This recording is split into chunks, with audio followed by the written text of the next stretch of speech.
కొన్నిసార్లు మేళ్ళన్నీ పొందుకొని సైలెంట్కి వెళ్ళిపోతూ ఉంటాం. మీ ఇంటికి ఎవరైనా ఆకలితో వచ్చారు, మీకు కూడా ఉంచుకోకుండా అన్నీ పెట్టేశారు, చక్కగా కడుపు నిండా తినేసి ఒక్క మాట కూడా థ్యాంక్స్ చెప్పకుండా వెళ్ళిపోతే ఎలా ఉంటుందండి? కొంచెం చివుకు అనిపించదా? నాకు వండుకున్నది కూడా, నా బిడ్డలకు వండుకున్నది కూడా ఇంత ఆకలితో ఉన్నారని పెడితే చిన్న థ్యాంక్స్ కూడా చెప్పలేదే అనిపించదా? దేవుని నుండి ఎన్నో కార్యాలు పొందుకొని కొన్నిసార్లు గప్చిప్ అంతే మాట్లాడడం, అసలు పక్కోళ్ళతో మాట్లాడడం, సంఘంలో చెప్పం, ఒక కృతజ్ఞత కూడిక పెట్టించుకోము. We don't like to even remember, గుర్తు కూడా చేసుకోవడానికి ఇష్టం. జరిగాయండి, ఏవో జరిగిపోయాయి కాదండి. ఆయనకు కృతజ్ఞతాస్తుతులు చెల్లించాలి. ఆత్మీయ తండ్రి గారికి ఏప్రిల్ 7వ తారీఖున మ్యాసివ్ హార్ట్ అటాక్ వచ్చింది 23 సంవత్సరాల క్రితం. అది జరిగిన కొన్ని సంవత్సరాల తర్వాత వెస్లీ గారి యొక్క అమ్మమ్మ గారు మేరీ రాఘవమ్మ గారికి దేవుడు ఒకరోజు స్వరం ద్వారా మాట్లాడారంటే ఏమనంటే, ఏప్రిల్ 7 మర్చిపోవద్దు అని చెప్పారంట. ఏప్రిల్ 7 మర్చిపోవద్దు. ఏంటి ఏప్రిల్ 7?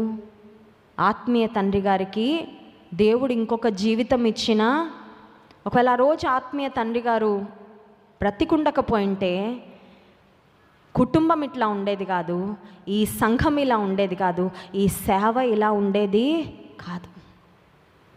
దేవుడు ఆ రోజు చెప్పిన మాటని ఇప్పటికీ జ్ఞాపకం పెట్టుకుంటాం. ఏప్రిల్ 7 అందరం బిజీ అయిపోయాం, ఎవరెక్కడ ఉంటున్నాం కూడా తెలియట్లేదు. కానీ we make sure we all come together.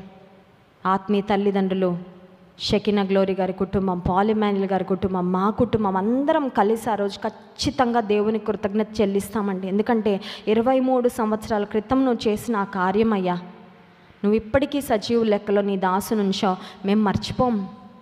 23 సంవత్సరాలు అంటే అయిపోయిందండి, ఎప్పుడో అయిపోయింది. మనకు 1 ఇయరే ఫ్రెష్ కదండి. ఏదైనా జరిగితే 1 ఇయర్ పెట్టుకోవడం చాలా కష్టం, ఇంకా ఆ తర్వాత మళ్ళీ గుర్తుండదు.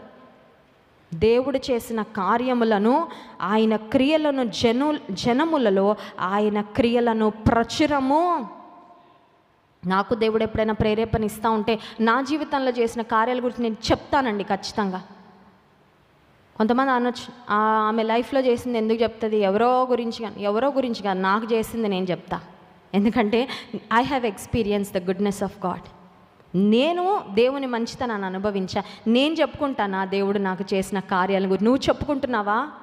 నీకు సమయం వచ్చినప్పుడు, నీకు అవకాశం వచ్చినప్పుడు నువ్వు నీ తోటి వారితో పంచుకోగలుగుతున్నావా? ఇతరులకు వివరించగలుగుతున్నావా?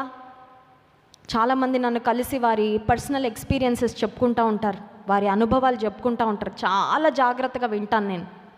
విన్న తర్వాత వారికి ఒక మాట చెప్తా, మీ పేరు మీ ఊరు చెప్పను కానీ మీ సాక్ష్యము ఇతరులను బలపరుస్తుంది అంటే నేను ఖచ్చితంగా స్టేజ్ మీద చెప్తానండి.